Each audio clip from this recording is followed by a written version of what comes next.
Hello po mga ka-adventure. Yan, magandang araw po sa inyo lahat mga ka-adventure. Nandito po kami ni Brad Enrico para mag-react po sa video po ni Brad Tony Santos. Medyo maingay lang dito kasi may tabing kalsada kami. So titingnan natin yung nangyayari no sa kung meron tayong mga kino-cover nakaraan na youth activities dito po sa Pilipinas. Meron ding MCGI youth activities sa Brazil, no? Opo. Derek, no? Excited ka naman na mapanood to ba, Derek? Oo, tingnan natin yung sports activities na ng MCGI naman sa Brazil. Ayan. Okay. Sige, ready na tayo. Dami kabataan, ano? Oo.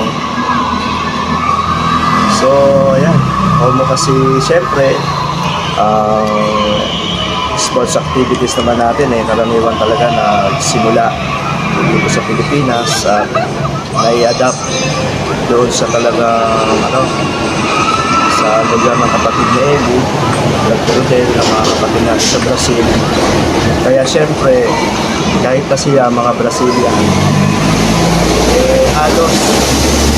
halos kopya-kopya kung ano yung ginagawa natin dito sa Pilipinas, sa Metro Manila Sports Fest, IYC, o pang-distrito, pang-division.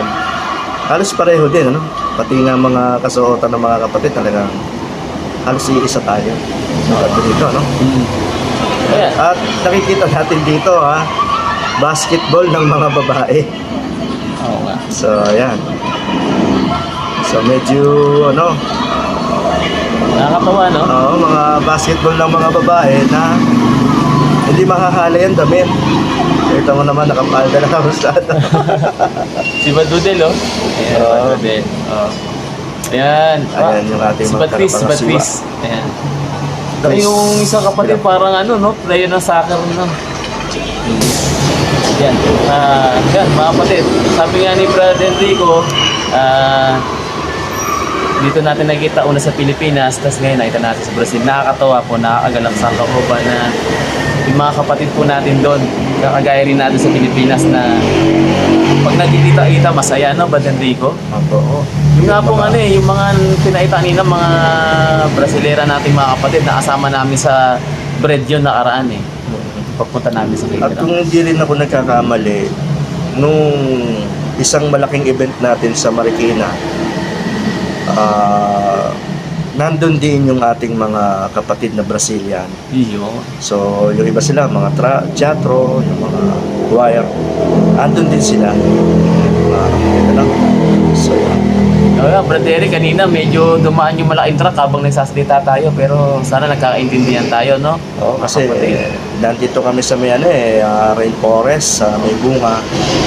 At isa sa mga gising daanan nito no? Oo. Galing galing West Bank, galing Taytay, galing sa So, yan, lagi may sasakyan dito. Oo, pasensya na po, no? Ayaw lang namin palagpasin itong pagkakataon na maita yung mga kapatid natin sa Brazil. Sige, panoorin pa natin isang beses pa mga kapatid, no? Yung mga kapatid natin sa Brazil, isa pa.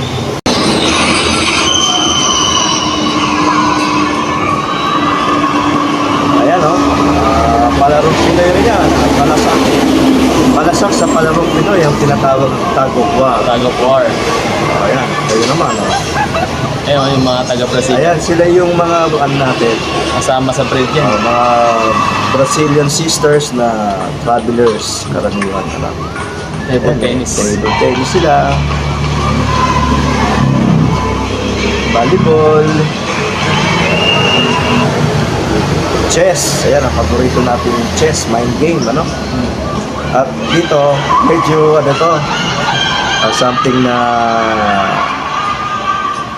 kakaiba, Pero, nagbabasketball naman talaga ang makakababayan din, Pero ito, tignan nyo naman, Para nag-aagawang buko lang, Yung ang buko ba? Oo. Walang dribble-dribble, ano? Walang dribble. Pasahan lang ata. Ayun. Ayun, Yun, Bidat na sa... Malakasot kaya.